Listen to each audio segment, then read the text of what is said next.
প্রথমে তো সাসপেন্ডটা করেছেন এবং এই প্রথম সরাসরি সাসপেন্ড হয়েছে, যেটা ইলেকশন কমিশনের আইনে থাকা সত্ত্বেও ইলেকশন কমিশন এতদিন চিফ সেক্রেটারিকে অ্যাডভাইস করছিলেন। এইটা পুরো এসআইআর প্রক্রিয়াতে প্রথম ইলেকশন কমিশন তার পাওয়ার এক্সারসাইজ করেছে।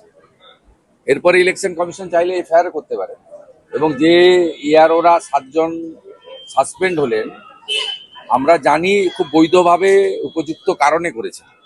এরা ফেক স্কুল সার্টিফিকেট অ্যাকসেপ্ট করেছেন, এরা প্যান কার্ড অ্যাকসেপ্ট করেছেন, এরা এরা অ্যাকসেপ্ট করেছেন নোটারির কাছে এপিডোপিট। ইলেকশন কমিশনের যে 13টি গাইডলাইন আছে তাকে সম্পূর্ণরূপে ভাইলেট করেছেন এরা, মূলত তৃণমূলের কথায়, ডিএম বা ডিইওদের চাপে, আর নন্দিনী চক্রবর্তীর ইশারাতে, আর নন্দিনী চক্রবর্তীকে দিয়ে পুরো র্যাকেটটা চালাচ্ছেন মুখ্যমন্ত্রী মমতা বন্দ্যোপাধ্যায়। এই যে ফর্ম 7 এর যে সমস্ত অভিযোগ আছে এগুলো দ্রুত নিষ্পত্তি করতে বলেছে কমিশন, মানে এটা নিয়ে কি হবে মনে করছেন? না, তার তো পদ্ধতি আছে, আরপি অ্যাক্টে তো বলা আছে। ইলেকশন কমিশন এসআইআর প্রক্রিয়াতে সম্পূর্ণভাবে যা করেছেন তার সমস্ত সিস্টেম বলা আছে। এবার সিস্টেমের বাইরে বিহার যায়নি, আপনি যাবেন কেন?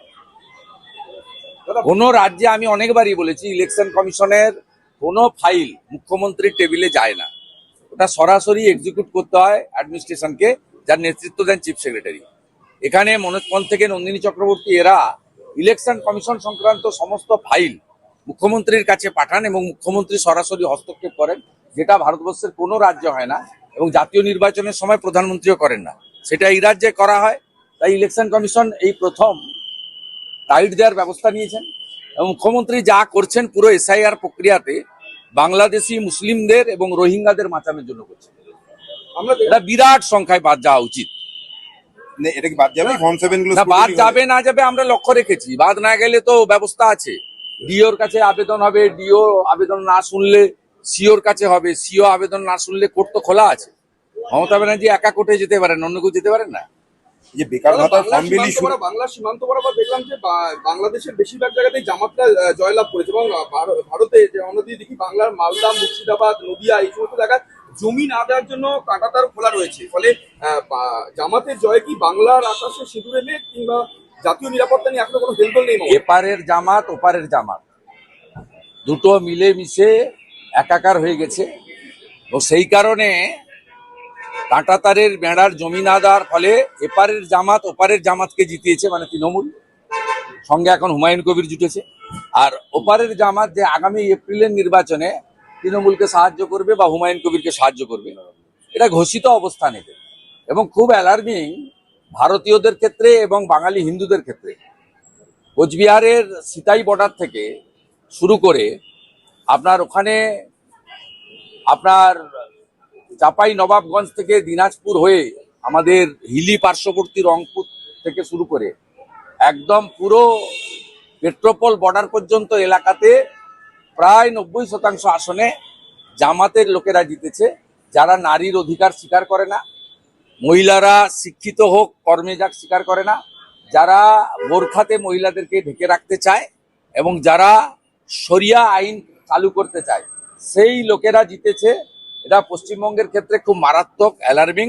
এবং কিছুদিন আগেই হরিহরপাড়াতে খাজেরি মাদ্রাসাতে আপনার 7 শেখ গ্রেপ্তার হয়েছিল, সে একজন জঙ্গি আনসারুল বাংলার সঙ্গে যুক্ত, সে এখানে ভোটার তালিকায় নামও তুলেছে, 3 বার ভোট দিয়েছে।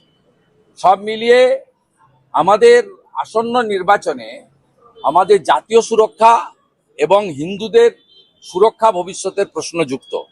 তাই পশ্চিমবাংলার রাষ্ট্রবাদীরা ঐক্যবদ্ধভাবে এবারের নির্বাচনে জামাত টুকে এখান থেকে উৎখাত করবেন, এই বিশ্বাস আমাদের আছে। যুবসাথীর ক্যাম্পে ডাক্তারি পড়ুয়া, সিএ, বিটেক এদের সমস্ত লাইন এক মহিলা কাঁদতে কাঁদতে বলছেন ছেলে চাকরি নেই। না, আমি আপনাকে বলি, আমি 3 দিন ধরে গত পরশুদিন সল্টলেক বিজেপি অফিস থেকে বলেছিলাম, কালকেও বলেছি, আপনি কেন লাইনে দাঁড় করাচ্ছেন? এখন কোথাও লাইনে দাঁড়াতে নেই, সব অনলাইন হয়ে গেছে, পোর্টাল হয়ে গেছে, কেন লাইনে দাঁড় করাচ্ছেন?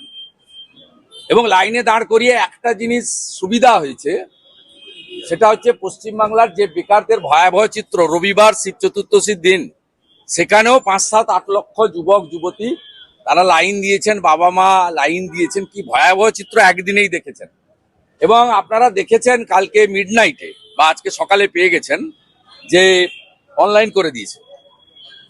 এটা তো আগেই করা যেত, ঠিক আছে দাদা, অনলাইন অনলাইন করে দিয়েছে। আপনারা দেখুন, তাকে অনলাইন করে দেওয়া হয়েছে।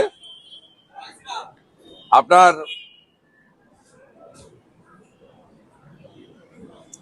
অনলাইন করে দিতে বাধ্য হয়েছে।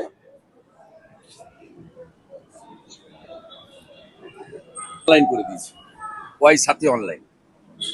এবং আরো দেখবেন কালকে একজন আমাদের যুবক বন্ধু পোস্ট করেছে, যাকে আমি রিপোস্ট করেছি এক্ষুনি, সেটাতে সুপ্রতিম চন্দ্র সরকার, যুবসাথী প্রকল্পে আমি নিজেকে এনরোল করাচ্ছি না, আমি আমার কোন রকম তথ্য এই সরকারকে দিতে রাজি নই।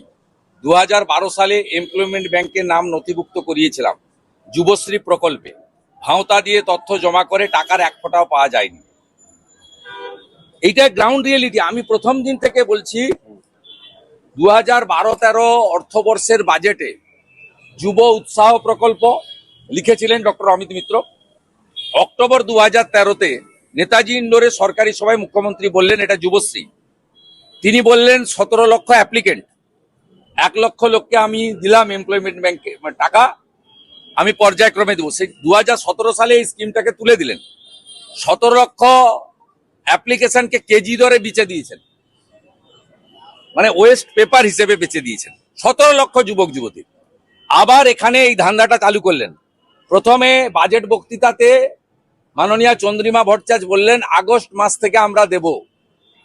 আমরা বললাম আগস্টের ভোট অন অ্যাকাউন্ট নয়, এই vote on account April May June July. আপনার এখতিয়ারেই নেই, 4 মাস পরে পশ্চিমবঙ্গে যে জিতবে তারা পূর্ণাঙ্গ বাজেট দেবে। তখন শুনে মুখ্যমন্ত্রী দেখলেন এত বড় ভুল হয়েছে, তিনি সাংবাদিক সম্মেলন করলেন, করে বললেন 15 তারিখ থেকে, ওনার নক্তসত্য জ্ঞান নেই, হিন্দুদের উৎসব ওনার মাথায় থাকে না, কারণ চতুর্দশীর দিন ছিল। তাই বললেন ঠিক আছে 15 থেকে 26 টুল আর চেয়ার পেতে কালকে করব। ভয়াবহ চিত্র দেখেছেন, চাকরি প্রার্থীদের উপরে পুলিশ ডান্ডা মেরেছে, চাঁচলে কিভাবে করেছে দেখেছেন, এবং গাজলে কিভাবে করেছে দেখেছেন। আলটিমেটলি ফাইনালি আবার অনলাইন করেছে। এটা সম্পূর্ণ ভুয়া। বেকার যুবক যুবতীরা এদের ফাঁদে পা দেবেন না। আমার ফ্লাইট রেডি।